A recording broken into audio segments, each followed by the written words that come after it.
नमस्कार।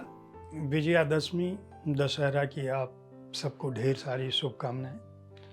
आज शनिवार है और मैं एक अंग्रेजी पुस्तक के साथ उपस्थित हूं। यह संयोग की बात है कि जब हम विजयादशमी का उत्सव मना रहे हैं तब हमारे पास एक ऐसी पुस्तक है जो राम कथा को अंग्रेजी में रखती है। यह पुस्तक और रीटेलिंग ऑफ वाल्मीकि रामायण है, जिसकी लेखिका हैं प्रिया अरोड़ा। पुस्तक का नाम है रामा अ मैन ऑफ धर्म। दरअसल यह पुस्तक वाल्मीकि रामायण का एक तरह से अंग्रेजी में लिखा गया वह भावानुवाद कह सकते हैं, जो यह बताता है कि राम दरअसल धर्म के रक्षक किस रूप में थे।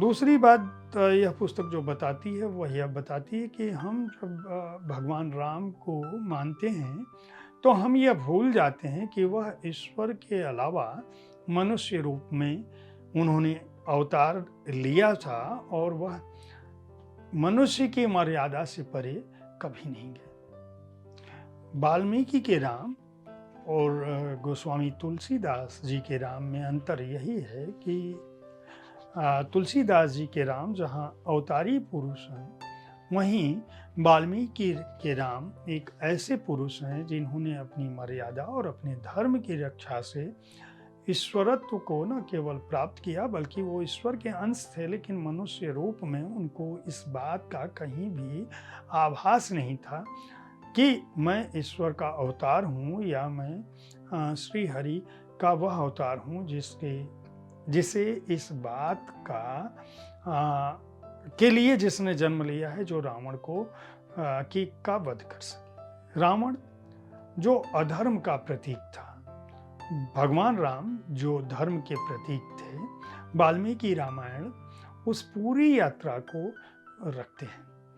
प्रिया अरोड़ा इस बात को बखूबी रखती हैं कि दरअसल वाल्मीकि न केवल भगवान राम के समकालीन थे बल्कि एक तरह से उन्होंने राम की जीवनी लिखी, उस राम की जिसे जीवन के किसी भी पल में इस बात का भान नहीं था कि वह ईश्वर के अंश है। यही वजह है कि पूरी राम कथा में चमत्कार जैसी कोई बात कहीं नहीं दिखती। राम के पौरुष की बात दिखती है, भगवान राम के संघर्ष की बात दिखती है, उनके त्याग की बात दिखती है, उनके मर्यादा की बात दिखती है, उनके उत्तम होने की बात दिखती है, उनके गुणवान होने की बात दिखती है।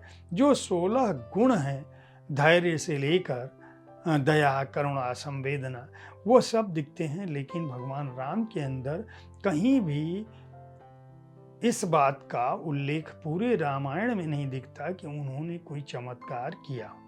यही वजह है कि वाल्मीकि रामायण भगवान राम का एक ऐसा दृश्य उपस्थित करता है, एक ऐसा आदर्श आप सबके, हमारे सभी के सामने रखता है, जो यह बताता है कि अगर भगवान राम के पद चिन्हों पर हम चल सकें, जो मनुष्य के रूप में इस धरती पर अवतार लिए, तो हम बड़े से बड़े अत्याचारी, बड़े से बड़े दुर्गुण रखने वाले व्यक्ति और बड़े से बड़े शक्तिशाली व्यक्ति को हरा सकते हैं। भगवान राम का जीवन या मर्यादा पुरुषोत्तम राम का जीवन या वाल्मीकि के श्री राम का जीवन क्या बताता है?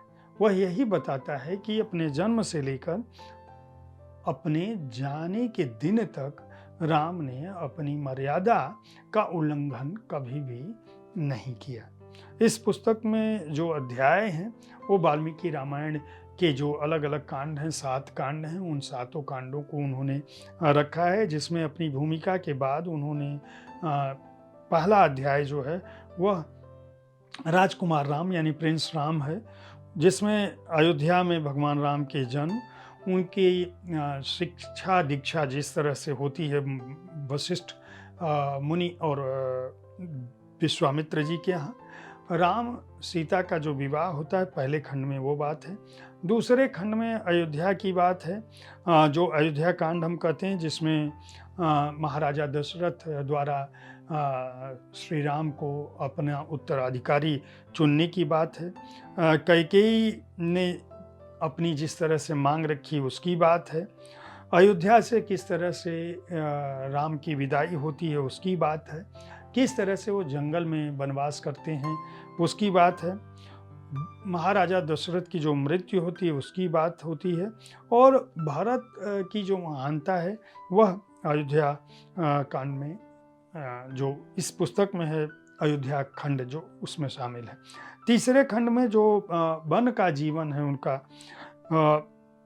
वह इसमें शामिल है। किस तरह से ऋषियों से और राक्षसों के साथ उनका मुकाबला होता है या उनके बीच श्री राम को जीवन बिताना पड़ता है। सुपर्णखा किस तरह से आती है और किस तरह से खर के साथ एक युद्ध होता है। रावण जो लंका का राजा है और उसका जो स्वर्ण मृग है वो अगले अध्याय में है। सीता जी का जो अपहरण होता है उसकी बात होती है। और भगवान राम का जो शोक है वह इस खंड में शामिल है। इसके बाद जो अगला खंड है उसमें वानरों के साथ जो भगवान की श्री राम की जो मित्रता है या जो गठबंधन है उसकी बात होती है। इस खंड में सुग्रीव, बाली उनकी बात है, सीता जी की खोज की बात है। और उसके बाद जो है अलग अलग दलों को जो अलग अलग खंडों में भेजा जाता है उनकी बात है। उसके बाद लंका कांड आता है कि लंका में किस तरह से अशोक वाटिका है, लंका का जो समुद्री किनारा है वह किस तरह का है, उसका निर्माण किस तरह से होता है, किस तरह से हनुमान जी सीता जी से मिलते हैं, लंका दहन किस तरह से होता है। और जो दक्षिण गई हुई टीम है जिसने एक तरह से यह जानकारी प्राप्त कर ली थी कि सीता जी का अपहरण कर रावण ले गया है, वह वापस लौटती है। और उसके बाद छठे अध्याय में उस महान युद्ध की चर्चा है जिसको युद्ध कांड हम कहते हैं, या उसमें लंका कांड है।